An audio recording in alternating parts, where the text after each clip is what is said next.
Welcome back, Shalligators, and welcome to our grad week series. I know, graduation, bleh. Oh God.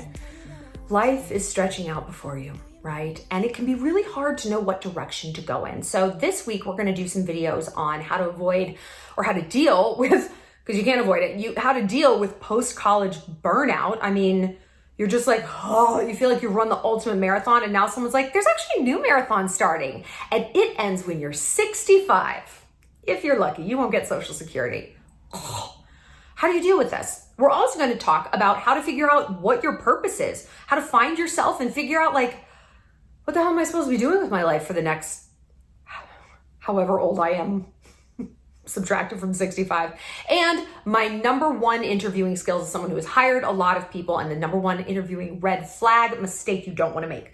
But we're going to kick it off talking about our girl, Kim Kardashian. Now, love her or hate her, I think we can agree there's a lot to be learned from Kim. I love her. I love her because she is sort of like the queen bee of my profession. I mean, she walked so I could run. I'm not running, she's still running, but I am in a brisk, low jog, okay? She is like the original influencer. I mean, she's doing so much with her life, and now she's becoming a lawyer. And people love to shit on this. Who cares? She's a lawyer. Are you a lawyer? Because I don't know any lawyers that shit on other lawyers. They're like, damn, I know exactly how much work that is. Man. And if you are a lawyer shitting on her, do you have 4 children? Well, no, she has nannies. Can you afford nannies? Are you famous? She's famous because of surgeries. Can you afford those surgeries? I'm just checking. Look, there's a lot of bad things we can say about the Kardashians, but I don't want to. There's a lot of bad things we can say about Kourtney Kardashian at this point. I don't know that we're gonna, shit on her anymore. She'll give us a reason in a minute, but I want to talk about Kim and law school because I find it so incredibly inspiring. I've been thinking about going back to school to become a marriage and family therapist. I really like the learning. I want to diversify myself and have as much cool stuff to tell you guys as possible. And Kim and I have very similar reasons for wanting to diversify ourselves and get higher education. Revenge, my favorite thing in the entire world. She has said that she wants to become a lawyer as a fuck you to people. She's not just some girl from a sex tape. She's not even just some girl from social media and a reality show. She's got a brain. She's got a head on her shoulder. She's got something truly to give back to this world, which is prison reform, getting people off death row. That's incredible to use your influence for something like that. I want to become a therapist, or at least be, licensed as a therapist, again, out of spite. Because, when people come for me and they hate me, they're like, you're not a therapist. I know that. I am almost not everything. I'm not a gardener. I'm not a baker. I'm not an astronaut, a flight attendant. I mean, we could go on. Almost everything is not Shallon Lester. So, okay. But it would just be a little fuck you. You think I'm just a potato on the internet? I'm a smart potato on the internet. I'm a licensed potato on the internet. So it's really, really inspiring when I tell myself I don't have the time. I don't have the time. Again, how many kids do I have? 1, 2, 3, 4. Oh, that would be 0. I have no kids. I'm not running, I am running my own business. Okay, so I am doing that. But if she can do it, I can do it. And true, she's throwing a lot of money at it, but at the end of the day, it's just you and that Scantron, baby. So I really, really admire what she's doing. And when I watch her study, when I hear her talk about it, it brings tears to my eyes. It's so incredibly inspirational. And I think it's really important to remember that we don't have to stand someone to the gods to get any sort of inspiration from them. I mean, we can cherry pick what we find inspiring and then be like, well, I don't love that you're famous for sucking dick, even though you did give a pretty good blowjob. Good for you. It doesn't have to be an all or nothing kind of thing. We can just take a little bit of inspiration from someone and leave what doesn't work. So, the question I'm going to ask you today, because I've been thinking so much about Kim and her motivations for doing this and wanting to prove it to the haters. I'm going to ask you this question that you might see at HomeGoods on a wooden sign. What would you do if you knew you couldn't fail? What would you do if you knew you couldn't fail? Now, there's permutations of these questions that float around. What would you do if money was no object? I'm eat and fuck? I don't know, nothing, man. But it's okay, fine. It's an Office Space, 2 chicks at one time, man. It's same. I just eat a bunch of cheese. You don't need to have $1 million to do that. My cousin's broke. He don't do shit. Anyway, I like this phrase, what would you do if you knew you couldn't fail? But the phrase needs some refinement. And that refinement has come courtesy of Kim. Here's the new phrase. What would you do if no one was going to laugh at you? Wait a minute. It takes on a completely different meaning now, doesn't it? Why? Because I want us to redefine failure. What is failure? I will tell you, I've never failed at anything in my life. I've never failed at anything. Have I started something, tried something, loved someone, eaten something that didn't turn out the way I had planned for it to or the way I wanted it to? Of course. But did I learn from those things? Also, of course. I absolutely did. And therefore, I didn't fail. Because another phrase that we throw around out here is a quote by Nelson Mandela. You know it. If you know it, say it with me. I never lose. I win or I learn. I never lose. I win or I learn. So let's go back to this other phrase. What would you do if you knew that the outcome was either winning or learning? What would you do if the worst case scenario was that you learned something? What would you try if you were going to learn from it? Suddenly, things kind of open up, right? This is driving me crazy. It's driving me crazy. Okay, thank you. And I relate this to Kim because one thing Kim has done for me personally that's always been very inspirational that I think of, and you can make fun of me for being inspired by Kim. Fuck you. Like, you can be inspired by Big Bird if you want. Be inspired by whoever you want. It doesn't matter. Whatever is going to make you the best person you possibly can be, great. But one thing about Kim is she lets criticism roll off her back. I've never seen anything like it. The things people say to her, like, they're disgusting. I mean, about like her body, everything. I mean, it's just the worst. Things people say to me are disgusting. I can't even imagine on her level. And she picks herself up and she goes back on and she talks about it. She's like, oh, it used to bother me. She's like, I literally don't care anymore. I don't care. I don't care. And it's easy to say that. Oh, I'm so unbothered. Did you hear me? I'm unbothered. But to walk it like you talk it, it's another thing. And I believe I saw that in action in the episode of, like, you know, their new Hulu show when she was getting ready for Saturday Night Live. And she was workshopping all these jokes with Amy Schumer. By the way, I think the jokes Kim came up with her for her monologue were honestly like funny. I was like laughing at them. And Amy was like, no, not that one. No. Now we know that Kim getting out there on stage was a big swing for her. She talked about it a lot. Like, this is not me. I have kind of a lot of stage fright. Like, this was like a big thing. Comedy is a big thing. Like, it's risky to tell a joke. Like, being a stand-up comedian, you know the number one fear of Americans? Public speaking. The number two fear? Death by fire. People would rather be burned alive than speak in public. I mean, so the fact that anyone gets up there and does it is like mind-blowing, you know? I love it. But hey, I get it why some people don't. And so, you know, to do comedy is like really risky. A comedy, like self-deprecating comedy. Wow. And so when Amy Schumer was like, no, the first time she said it, Kim said a joke and Amy's like, I tensed real quick because I thought, oh my God, Kim's probably going to cry. Like, I would cry. I don't workshop my jokes to my friends if they're like, okay, no. Like, I just say it and if it lands, great. But Kim didn't have that reaction. She was like, okay. And she's like, here's another one. And he'd be like, it takes a while to get there. Not that funny. She's like, okay, here's what's next. She did not let that ruffle her feathers at all. Not at all. And I was so impressed by that.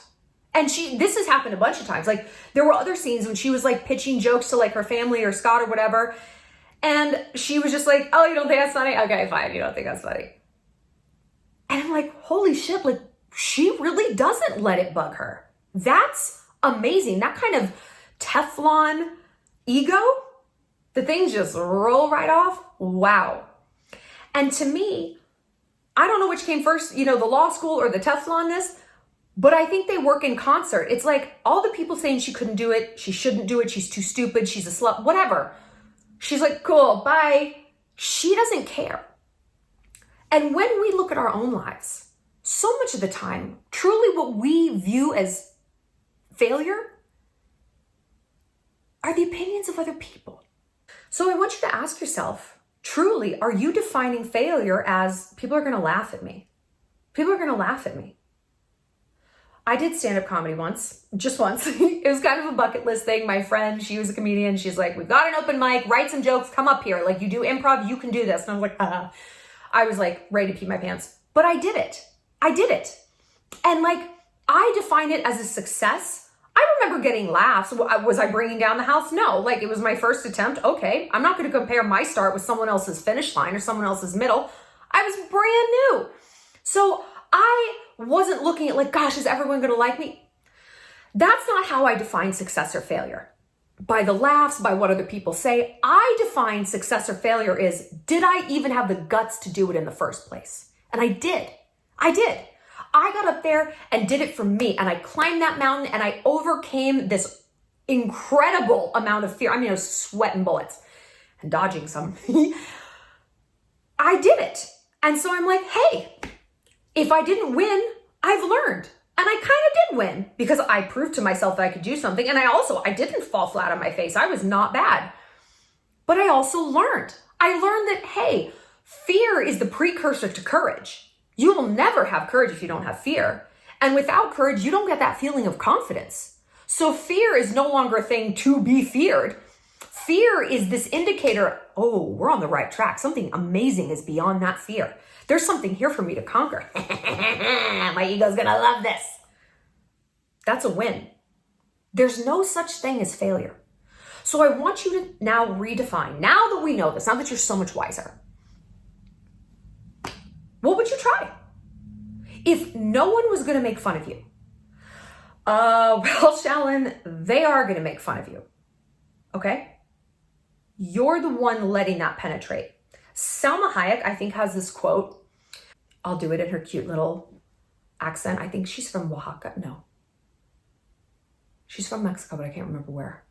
I looked this up like just the other day. Anyway, I'll do it in her accent. I'm paraphrasing. She's like, if I yelled at you in Spanish and I really ranted and I said all these hurtful things, but you don't speak Spanish, you would just stand there like, okay. Because these words, they would mean nothing to you. It's us who gives the words the meaning. People can be mad, but if we are not the ones letting in the message, it doesn't hurt us at all. And I'm like, that's really so true. Of course, this is easier said than done. There's nothing more frustrating than people being like, don't let it bother you. Fuck you, Linda. Fuck you. That's such throwaway garbage advice. I hate it. I hate hearing that because now, oh, not only are my feelings hurt, but I feel stupid. Oh, thank you. Thank you. I'm glad we're piling on. Great. I'm not saying that. I am saying, what if you could zip yourself into the Kim suit, the Salma Hayek suit, the Shallon suit, and you suddenly had this impenetrability, and that everything people were going to say to you was in Spanish or Mandarin or whatever language you don't speak? Or what if you couldn't hear it at all? Or what if you could hear it, but you would already know that failure has its own definition here in my life? I know what it means. And it actually doesn't mean people shitting on me for doing something. It actually doesn't even mean, oh, that thing didn't come out well. Failure to me means I didn't try. Or failure means I tried and I failed to learn something from it. I didn't take anything from it. So in either one of those scenarios, you're actually like not a factor. Sorry. And this might be directed towards someone you love very much. But we've talked before about judgments.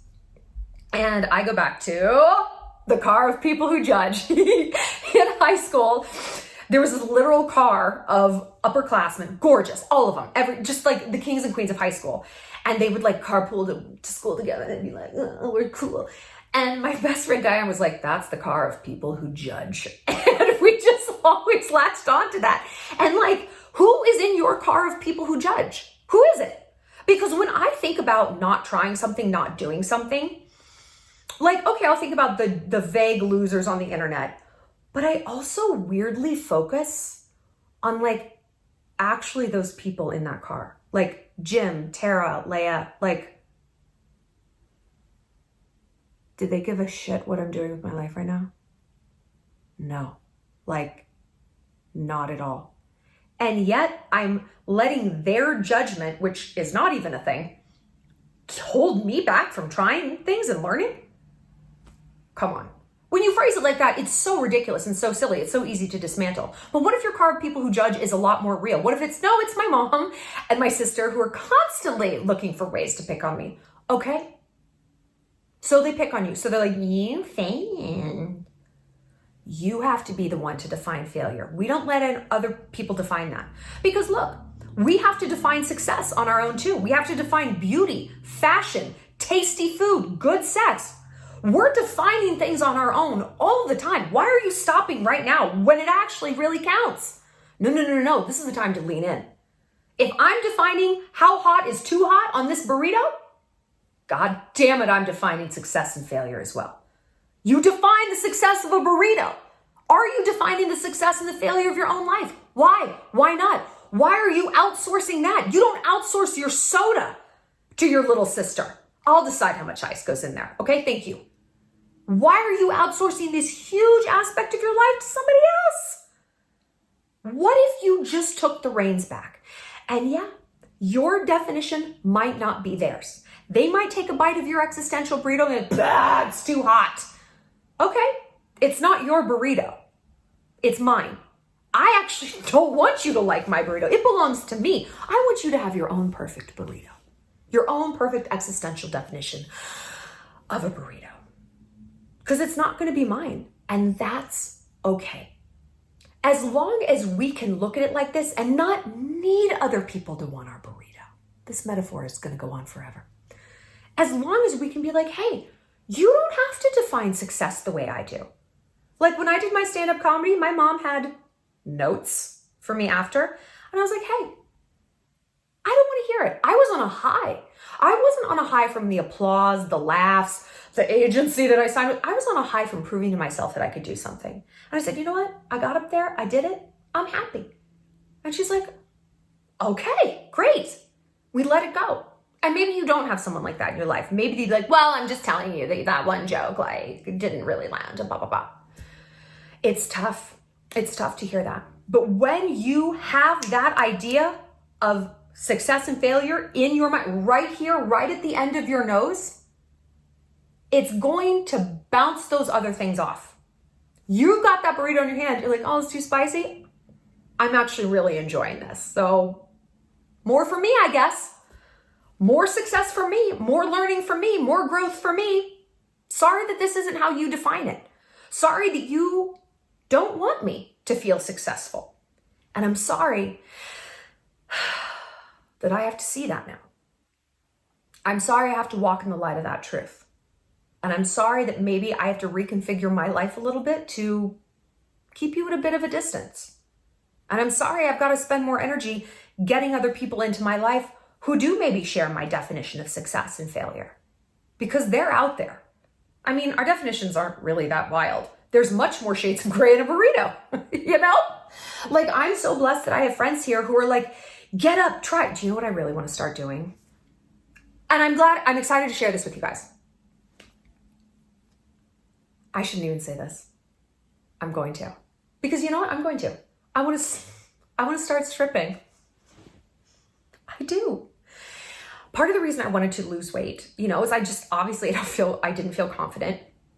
But I was like, I've always wanted to pole dance. I mean, Hustlers it really got down in there, that movie. To me, it's the definition of body goals. For some people, that's running a marathon. For some people, that's doing some weird ass yoga pose. Great. For me, it's stripping. I'm a very sexual person. I'm a very sensual person. I like manipulation. I like dancing and not being touched. I love all these things. And I'm like, I look at strippers and I'm like, holy shit. Like the confidence, the coordination, the body, like this is everything I would want to do. I think I would only want to maybe like comedy. I maybe only need to do it once. And I'm like, I did it. I can do this. I don't need to do it all the time. Like, I don't care. Maybe I'd even keep my top on. You know, what are they gonna do? Fire me? I don't care. But that's something that like I want to do. And I am saying this on here to walk it like I talk it in terms of what would you do if no one was going to laugh at you? And I've been so lucky that my friends here in Montana, they're like, oh my God, do it. We would all come to see you. We'd bring a stack of wands. We'd make it rain. They're not like, yeah. I mean, yay. Why? Because they know, to me, my definition is I had a dream in my heart and I tried it. I don't have to do it forever. It's not the entirety of who I am. I'm not giving up YouTube to be a stripper in Three Forks, Montana, which is as glamorous and large as it sounds. I just want to try it.